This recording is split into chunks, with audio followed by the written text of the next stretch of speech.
Caros irmãos e irmãs em Cristo Jesus, ao ouvirmos, meditarmos a palavra de Deus neste sexto domingo do tempo comum, último domingo antes da quaresma, nós podemos nos perguntar, mas por que a palavra de Deus fala tanto em lepra? Primeira leitura do livro do Levítico fala desta ordem que foi colocada sobre o povo para que o leproso desse sinais de sua lepra, andasse com os cabelos em desordem, a barba coberta, andasse com algo que fizesse um som, um barulho para anunciar a sua presença, vivesse longe do acampamento, ou seja, do centro daquilo que era a cidade do povo de Israel. Devia ficar isolado, não devia ninguém tocar no leproso, porque senão também se tornaria impuro. Tudo isso nós ouvimos nesta parte histórica e jurídica do livro do Levítico. O leproso, nós diríamos hoje, era um marginalizado, é isso que significa a palavra, alguém que vive à margem. Mas é óbvio que ali havia o cuidado para que a lepra não contaminasse todo o povo. Naquela época não havia cura para a lepra, mas a palavra de Deus tem, além deste sentido literal, histórico, tem muitos outros sentidos. É por isso que nós vamos ouvir também no Evangelho, o Santo Evangelho, segundo nos narra São Marcos, este leproso que chega perto de Jesus. Este leproso não cumpriu a lei. Este leproso que devia ficar fora da cidade, longe de todos, entra na cidade, chega perto de Jesus, se ajoelha diante dele para demonstrar a sua fé e diz: se queres, tu tens o poder de curar-me. É bem diferente daqueles outros 10 leprosos que encontram Jesus no caminho e 10 são curados e apenas um volta para agradecer.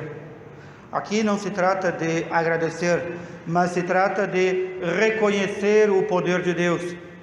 E este leproso, esse homem que, como estava isolado, não podia participar das cerimônias na igreja, a sinagoga, não podia participar do comércio, não podia participar nem da vida de sua família. Estava totalmente excluído. Este homem entra na cidade contra toda a lei e contra toda a ordem e se joga aos pés de Jesus para dizer: se queres, Senhor, tu tens o poder de curar-me. Aqui está uma nota distintiva da verdadeira fé. A verdadeira fé reconhece quem tem poder e quem não tem. A verdadeira fé reconhece quem tem autoridade e quem não tem. Por que este leproso não foi procurar os sacerdotes do templo e dizer: vocês têm poder para me curar? Ele sabia que eles não tinham poder algum, embora eram as autoridades constituídas. Este poder de cura, este poder de transformação, somente Deus o tem e dá àqueles que lhe são fiéis. E dá como graça a quem quiser e quando quiser. No entanto, Jesus, mesmo vendo que o leproso descumpriu toda a lei e toda a ordem, manda ele cumprir a lei e a ordem. Cura-o e depois diz: vai te apresentar aos sacerdotes conforme manda a lei. Vai lá oferecer a oferenda conforme manda a lei. Os sacerdotes vão investigar o teu corpo e vão ver que não tem mais lepra. E então, como em outros momentos, Jesus manda a este leproso, como mandou a outros que foram curados: não divulgues para ninguém, não conte para ninguém isso que te aconteceu.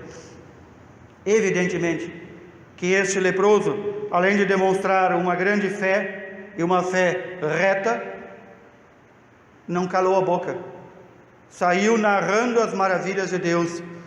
Nos últimos domingos nós temos pregado o que a palavra de Deus nos manda dizer. E a palavra de Deus nos últimos domingos nos falava disso, da necessidade de abrirmos a nossa boca, louvarmos de forma bem clara ao Senhor, não só aqui dentro da igreja, mas também lá fora. Há pessoas que nós visitamos e a palavra, Deus, a presença de Deus, parece não entrar na sua casa. Parece que tudo é seu esforço pessoal ou é obra do acaso, e nós não cremos no acaso. Nós não cremos no destino. Nós cremos em Deus, que é justo remunerador de nossas obras e Pai providente, que dá a cada um aquilo que necessita. Portanto, é necessário sim que nós, ao recebermos a graça de Deus, digamos isso de forma bem clara, para que todo mundo conheça que nós amamos a Deus e o conhecemos e que nós somos agraciados por Ele. É por isso que na igreja não se entende aqueles que não respondem, aqueles que não participam, aqueles que não cantam, estão ali como que assistindo um teatro ou uma televisão. Pior, a gente que quando assiste televisão, o teatro ou o rádio, conversa com os aparelhos, dialoga com os aparelhos, e aqui que é o momento de dialogar com Deus e com os irmãos, de participar plenamente, cantando de todo o coração, respondendo alto e claro, emudece.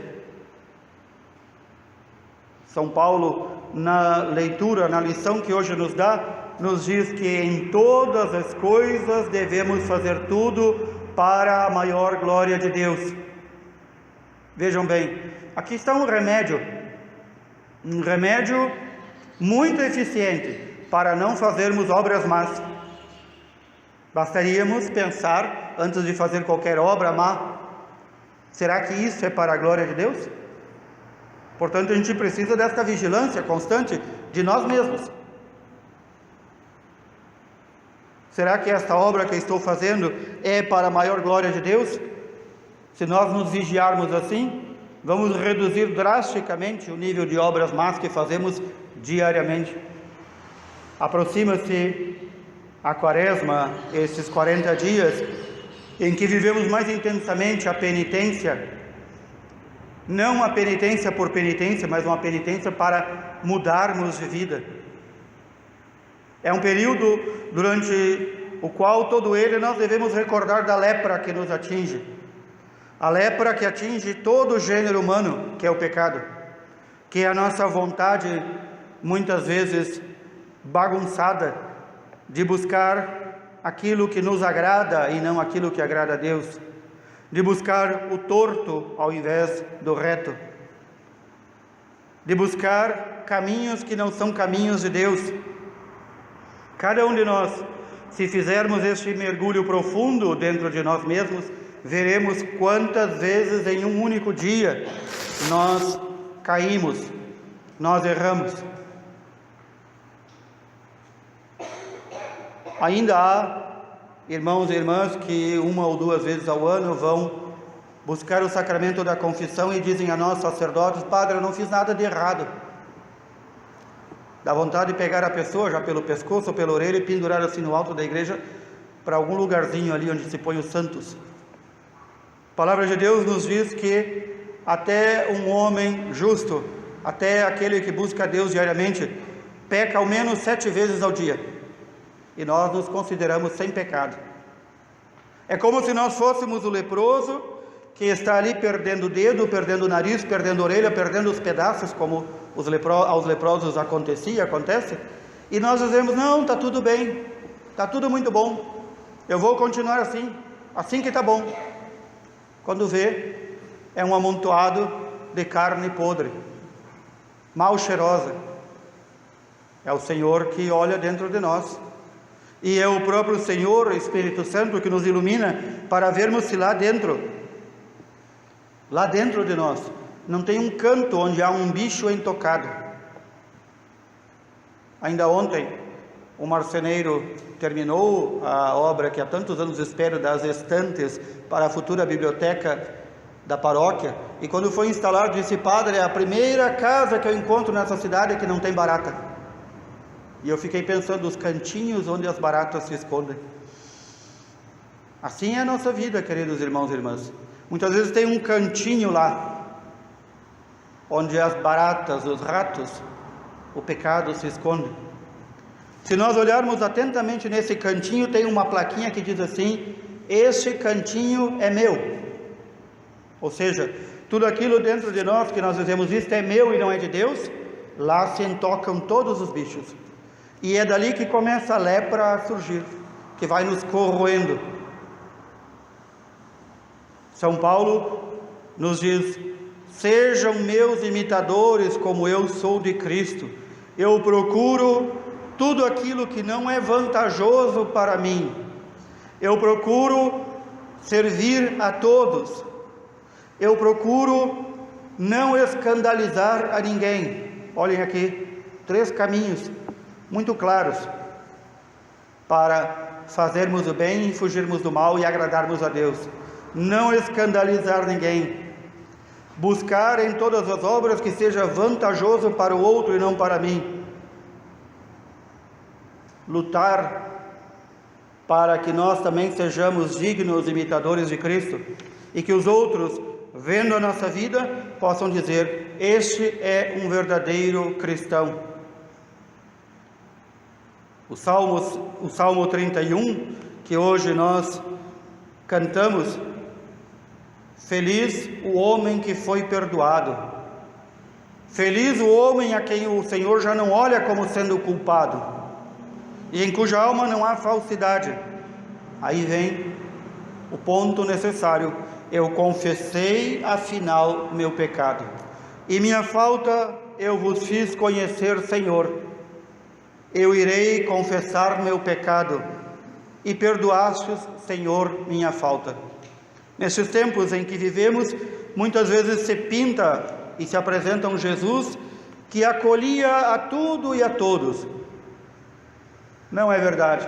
Nosso Senhor não acolhia a tudo e a todos. Nosso Senhor não aprovava a todo tipo de coisa, comportamento ou modo de vida. Podemos isso ver bem claro em quantos que o Senhor teve que dar um corridão. E mais ainda naquele episódio tão forte do templo, quando, fazendo um chicote com cordas, tira não só os cambistas e vendedores do templo, mas também dá-lhe uma surra em alguns sacerdotes. Quando Jesus acolhe a mulher que foi pega em adultério, ele não diz: muito bem, ninguém te apedrejou, vai para a tua casa e volta a fazer o que fazia. Ele diz: vai para a tua casa e muda de vida, converte-te.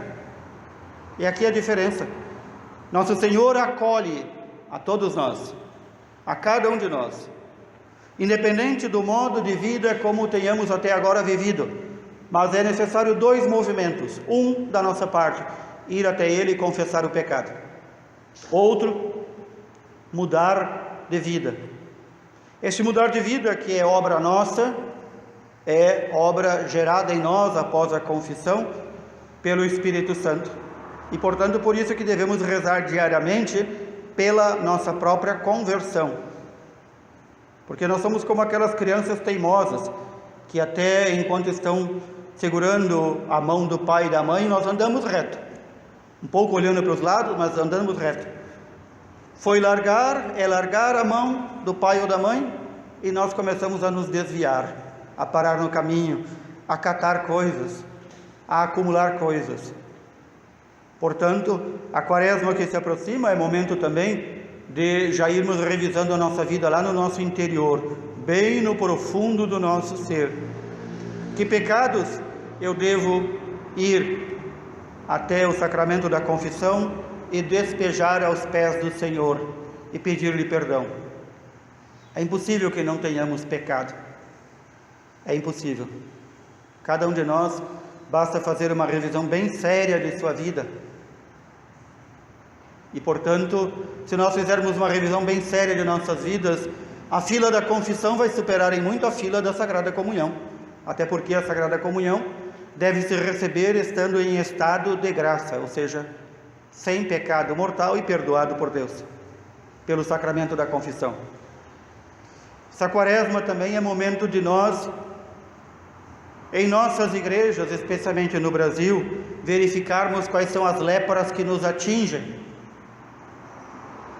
Em toda a Sagrada Escritura e em toda a história da igreja e em todo o ensinamento dos santos padres no início da igreja, sempre a lepra foi considerada símbolo da falsa doutrina, da não reta fé. E nós vivemos esse tempo muito forte, esse tempo que foi anunciado por São Paulo, que no final dos tempos as pessoas buscariam mestres e doutores para lhe ensinar novas doutrinas. São Paulo dizia, é o prurido de novidades. Prurido já ninguém mais sabe o que é a coceirinha de novidade que nós temos. Então esses são os tempos que nós vivemos, em que se ensinam barbaridades, heresias, amontoam-se pecados e se diz que isso não é pecado. E isso é ensinado em muitos púlpitos, em muitas igrejas, especialmente no nosso país. E se publicam barbaridades e se dizem, tem a aprovação. E quem não concordar está fora da igreja. Cuidado, irmãos e irmãs, cuidado com o fermento dos fariseus, dizia nosso Senhor. Cuidado com a falsa doutrina. E por que a Sagrada Escritura, os santos padres no início da igreja e toda a tradição da igreja nos diz que a falsa doutrina é uma lepra, porque ela cola na nossa medula e dali vai nos corroendo. E de repente nós já achamos que aquilo é o certo, aquilo é o bom, aquilo é o honesto e aquilo agrada a Deus. Por isso São Paulo diz, examinai tudo com os critérios de Deus, ficai com o que é bom segundo os critérios de Deus. Que essa quaresma, na qual logo mais vamos entrar, nos ajude a verificar também como está a nossa fé. Ela é a mesma fé que recebemos dos apóstolos através da igreja, ou ela faz parte desses falsos ventos de falsas doutrinas, dessa lepra que atinge a muitos. O leproso, pela falsa doutrina, ele vai atrás do primeiro que inventar uma nova doutrina. E ele confunde a verdadeira doutrina, porque não a conhece, com as modinhas, as ideologias, os gostos políticos e partidários que se infiltraram na igreja. Examinai tudo segundo o critério de Deus. Retende tudo. Ficai com tudo segundo os critérios de Deus. Esta é a chamada do Senhor.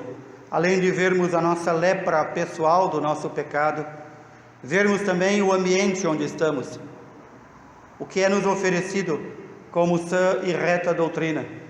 Que o Senhor nos livre do pecado, lepra. Que o Senhor nos livre do ódio, da divisão. Que o Senhor nos livre das falsas doutrinas, que também são lepra. Que o Senhor nos guarde santos e imaculados para a sua vinda.